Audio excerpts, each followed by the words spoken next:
Shalom warga kerajaan, jumpa lagi dengan saya Lestari dalam acara Live Devotion Roh Kota Pujian. Hati yang gembira adalah obat yang manjur, tetapi semangat yang patah mengeringkan tulang. Kami berharap dengan mendengar dan menyaksikan Live Devotion Roh Kota Pujian, saudara diberkati. Untuk itu jangan lupa, ikuti terus setiap episode Live Devotion Roh Kota Pujian, baik melalui YouTube, Facebook, ataupun Instagram Roh Kota Pujian. Jangan lupa subscribe, like dan juga share. Selamat menyaksikan Live Devotion Roh Kota Pujian. Tuhan Yesus memberkati.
Ku datang Tuhan, temukan wajah-Mu dengan hati tulus.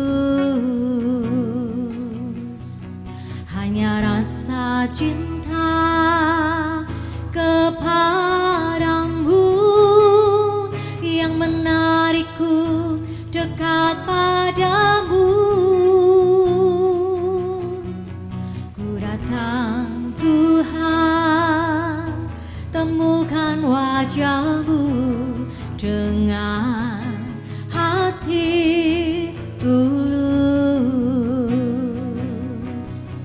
Hanya rasa cinta kepadamu yang menarikku dekat padamu.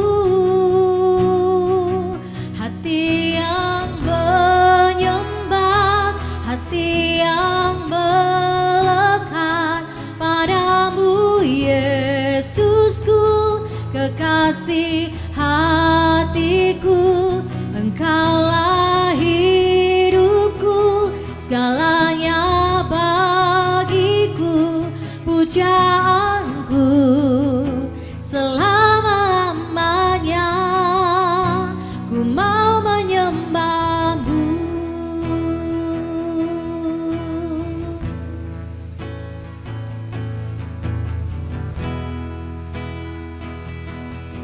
Ku datang Tuhan, temukan wajah-Mu dengan hati tulus. Hanya rasa cinta kepadamu yang menarikku dekat padamu.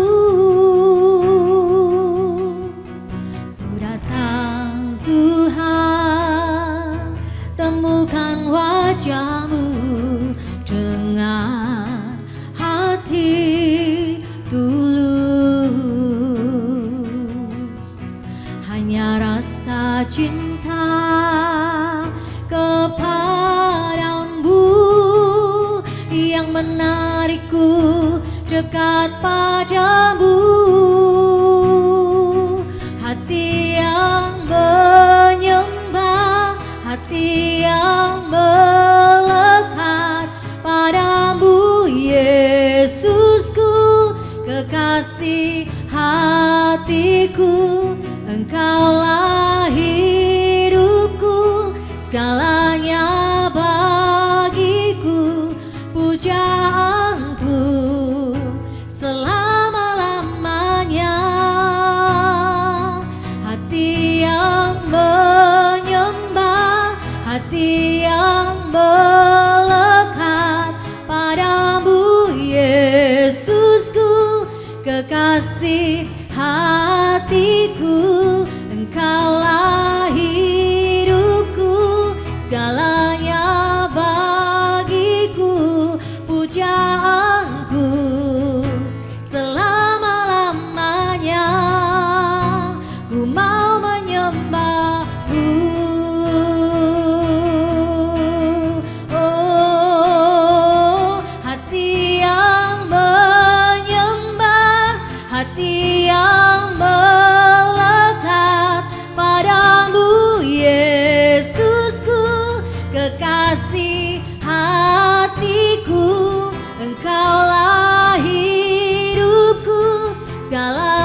segalanya bagiku, pujaanku selama-lamanya, pujaanku selama-lamanya, pujaanku selama-lamanya.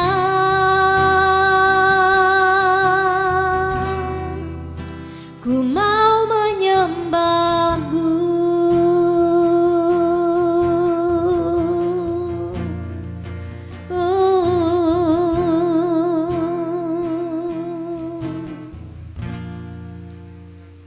Mengapa orang terjebak dalam kubangan hutang? 1. Kurangnya pengetahuan tentang keuangan. Yang kedua, kebiasaan buruk yang sudah mendarah daging. Memang pendidikan formal kita selama ini nggak ada tuh mata pelajaran cerdas keuangan. Bahkan pola pendidikan di keluarga pun minim tentang pengelolaan keuangan.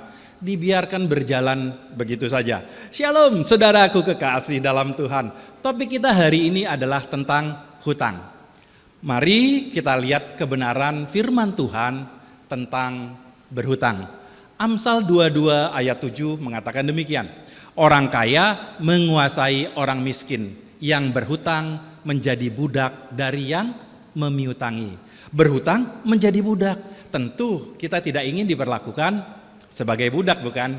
1 Timotius 6 ayat 6 mengatakan demikian. Memang ibadah itu kalau disertai rasa cukup memberi keuntungan besar. Coba perhatian kata cukup. Nah, inilah sumber kehidupan ketika kita merasa tidak cukup akan penghasilan kita saat ini dibandingkan gaya hidup yang kita jalani.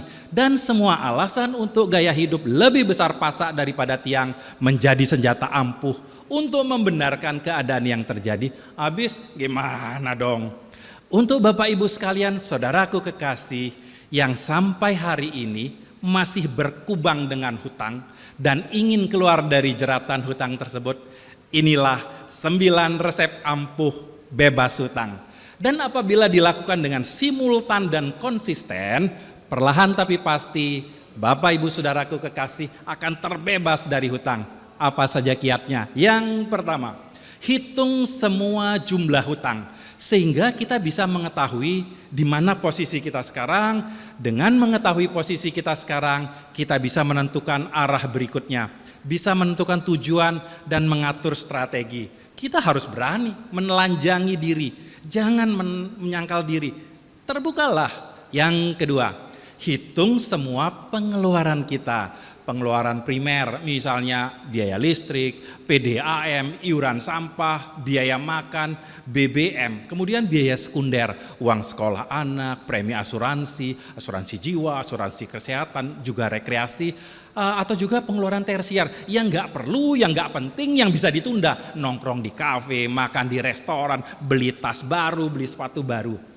Cara mudah untuk mengetahui semua pengeluaran kita mesti buat 3 toples pengeluaran. 1 toples pengeluaran primer, yang kedua toples pengeluaran sekunder dan tersier, dan yang ketiga toples pengeluaran tak terduga. Mobil masuk bengkel misalnya, ada undangan pernikahan, tetangga kedukaan, atau bahkan genteng bocor ya sekarang musim hujan ya. Jadi kita mesti disiplin mengumpulkan semua nota pengeluaran. Bila tidak ada nota ya kita mesti buat catatan gitu ya. Di akhir bulan kita buka toples tersebut, jadi kita lihat pos masing-masing sehingga kita tahu kebocorannya itu ada di pos mana. Pengeluaran kita nggak ada yang dikira-kira ya. Dengan mengetahui pengeluaran kita, berikutnya kita mesti buat anggaran pengeluaran setelah dievaluasi ya dan disesuaikan pos mana yang bisa ditekan, kemudian bahkan dihilangkan, terutama pengeluaran tersier. Yang terpenting dalam membuat anggaran pengeluaran ada alokasi pos cicilan hutang. Yang ketiga, hitung semua pendapatan kita. Nah, ini menarik sekali ya, terutama kita yang mempunyai multiple stream of income. Tujuannya kita bisa mengetahui kita ini bisa bayar atau enggak sih sebenarnya gitu ya. Kemudian yang keempat, setelah pos pengeluaran di sana ada pos cicilan hutang, bayar yang minimum dulu supaya kita enggak diteror oleh debt collector ya. sambil kita menata ulang hutang dan menata ulang gaya hidup kita. Yang kelima, prioritaskan bayar hutang yang kecil dulu. Kenapa? Karena kita jadi lebih bersemangat ketika hutang bisa lunas. Yes, ternyata saya bisa melunasi hutang. Kemudian yang tidak kalah pentingnya adalah kita jadi terhindar dari biaya yang nggak perlu. Biaya administrasi, biaya bunga berbunga, itu sangat memakan pengeluaran kita. Yang keenam, kita mesti renegosiasi hutang besar ya, baik di bank maupun pribadi. Jangan lari. Tunjukkan niat baik kita, minta jadwal ulang, perpanjang tenor, minta dibebaskan dari beban bunga keterlambatan, yang penting bisa bayar pokoknya saja. Nah, yang terpenting ini adalah nomor 7, ubah kebiasaan. Ya, kalau selama ini ada kebiasaan buruk seperti belanja secara mencicil, buy now pay later, gesek kartu kredit, ubah menjadi kebiasaan baru apa? Belanja secara cash, uang belum cukup, iya jangan beli. Kedelapan, cari sumber penghasilan lain. Jadi agen properti, agen asuransi, pemain MLM, bahkan jadi YouTuber. Jangan mengecilkan diri sendiri dengan pikiran saya nggak bisa, saya nggak pengalaman, saya nggak cocok, saya nggak mampu, saya nggak bakat. Terus bisanya apa? Berutang. Dan yang terakhir yang ke-9, kurangi liabilitas. Kurangi cicilan yang nggak perlu. Bila perlu jual. Kalau ternyata cicilan mobil memberatkan, jual. Hasil penjualan tersebut pakai beli mobil second. Kalau nggak cukup ya beli motor. Kalau beli motor baru nggak cukup ya beli motor second. Intinya mengurangi cicilan. Hilangkan gengsi untuk tampak kaya dan hindari media sosial. Nah, terutama IG dan FB. Karena di sana itu ada iklan yang terus-menerus hadir. Ada posting orang pamer kemewahan, ada social pressure yang senantiasa menteror kita.